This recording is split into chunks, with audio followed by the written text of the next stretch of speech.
महाभारतम् धर्म अधर्म संघर्षणम्.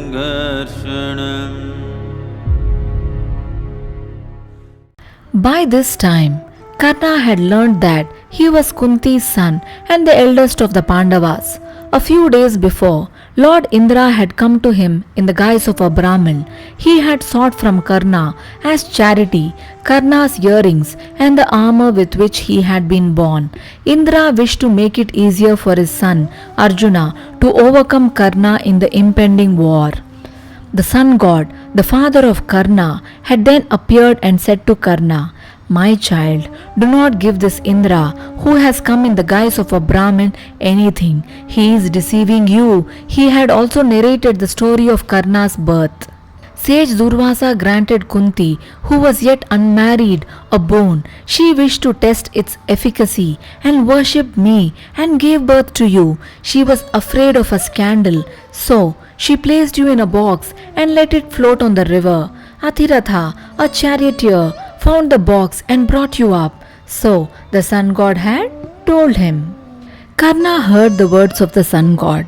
He said, "Great deity, this story of my birth amazes me. I knew not that the Pandavas are my younger brothers, but now it is past a cure.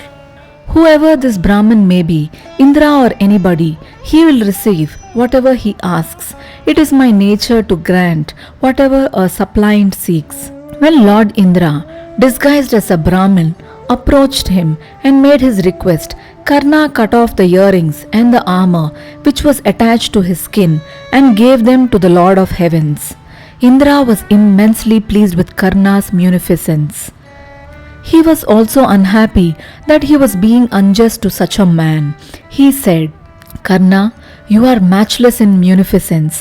Take this Shaktyayudha. Anyone whom you target with this will unfailingly be killed." He had thus gifted the Shaktyayudha to him. Karna pondered over all this as he accompanied Sri Krishna.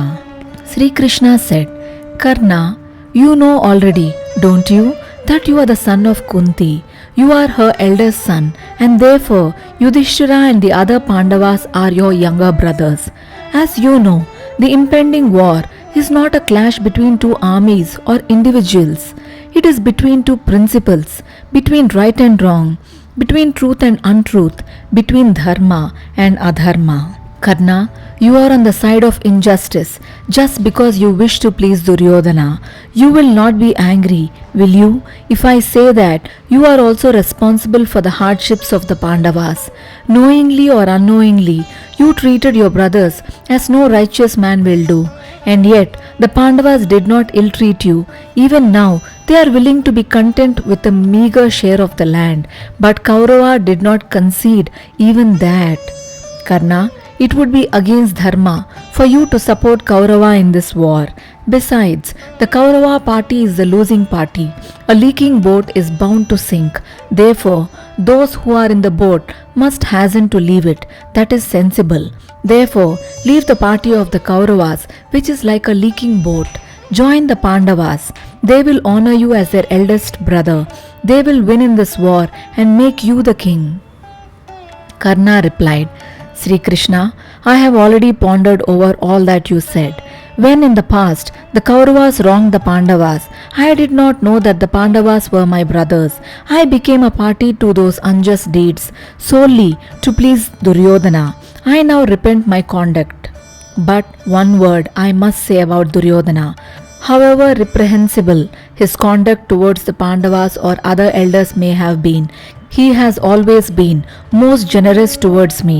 When others taunted me, calling me the son of a charioteer, he made me the king of Anga and treated me as his equal.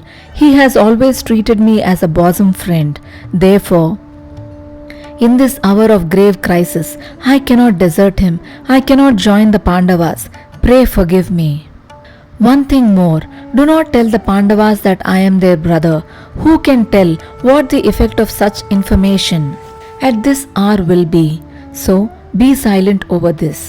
Sri Krishna praised Karna's loyalty to his master and returned to the Pandavas. After Sri Krishna's effort failed, preparations for the war were accelerated.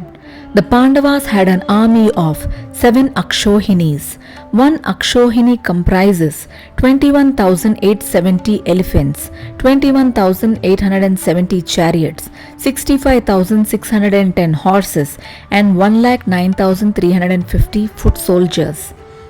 Yudhishthira placed every Akshohini in the charge of one commander: Drupada, the king of Panchala; Virata, the king of Matsyadesha; Drishtadyumna, the son of Drupada; Shikandi, a Maharatha; Satyaki of the Yadu clan; Drishtaketu, the king of Chedi; and Bhimasena were the commanders.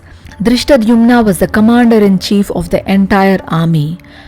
After worshipping their weapons, and after Raksha Bandhana, and after invoking the blessings of God with the recitation of sacred verses, the vast army set out towards the battlefield. With loud shouts of victor, the armored soldiers followed the horses, elephants, and chariots. The march of the mighty Pandava army then resembled the Ganga in spate. The roar of the moving army was like the roar of the overflowing sea in the full moon night. Carts carrying things for the war, those carrying tents, and the team of expert surgeons all moved in formation behind the army.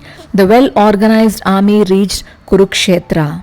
The Pandava army made the river Hiranyavati the limit and dug a trench. A unit of the army was stationed there to guard it. They put up tents well equipped with food provisions. Lakhs of tents were made ready for the kings and the armies that had come to fight on the side of the Pandavas. Plentiful supply of food and water was ensured in every tent. Besides, a variety of weapons like swords, lances, axes, spears, bows and arrows were stocked in each tent. The Pandava army awaited the directions of the commander-in-chief. Duryodhana's forces too got ready. He had an army of 11 Akshohinis.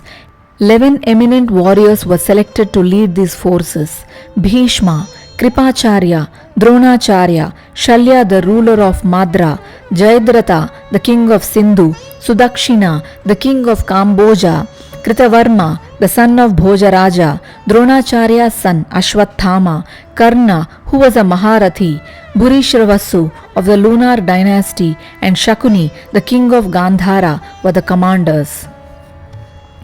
Duryodhana approached Bhishma with folded hands and said, "Grandfather, our 11 Akshohini army is ready for battle. Maharathas like Drona, Kripa and Ashwathama are leading these forces. I pray you, be pleased to be the supreme commander of our army and guide us." Bhishma said, "Duryodhana, it would have been far better if this war had been averted, but it is the will of destiny. The war seems inevitable. I have always been with Dhritarashtra. It is therefore natural that in this war I should be with his sons. I consent to be the supreme commander of your forces. But I must tell you one thing. I will not kill any of the Pandavas in the war. They also are my grandsons, aren't they? But as long as I fight, I will slay at least 10,000 of their warriors every day. Also, if Shikandi, the son of Drupada, faces me on the battlefield, I shall lay down my arms and will not fight." Bhishma's words shocked Duryodhana. "Grandfather, why will you not fight with Shikandi?" he asked. Bhishma replied, "Duryodhana, Shikandi was a woman in his earlier birth. Ambe, who was the daughter of the king of Kashi, is now Shikandi. Long ago, I brought Ambe and her younger sisters, Ambike and Ambalike, and wished to make them the wives of your grandfather and my younger brother, Vichitravirya." He narrated the story of Ambe. He said, "Because of me, she could not marry King Salva.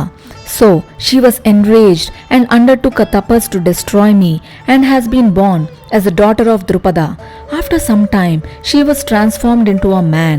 I will not fight with Shikandi, who was a woman by birth and later became a man." Duryodhana had no choice and submitted to Bhishma's decision. Bhishma then began to compare the strength of the two armies. As they were listing the Atiratha and the Maharathas, Karna's name came up. Bhishma said, "He has lost the earrings and the armor with which he was born and therefore is now only an Ardharathi." Karna flared up at this. He castigated Bhishma. Bhishma too decried Karna's egoism. Furious, Karna swore that he would not fight as long as Bhishma led the army and left the assembly. Duryodhana was bewildered. At this time, Balarama, the elder brother of Sri Krishna, arrived. Both the parties sought his help. He said, "Kaurava Duryodhana and Pandava Bhima, masters of mace fight, are both my disciples. I have the same affection and warmth for both, so I will not support either party. I will go to visit the holy places on the banks of the Saraswati." And he left.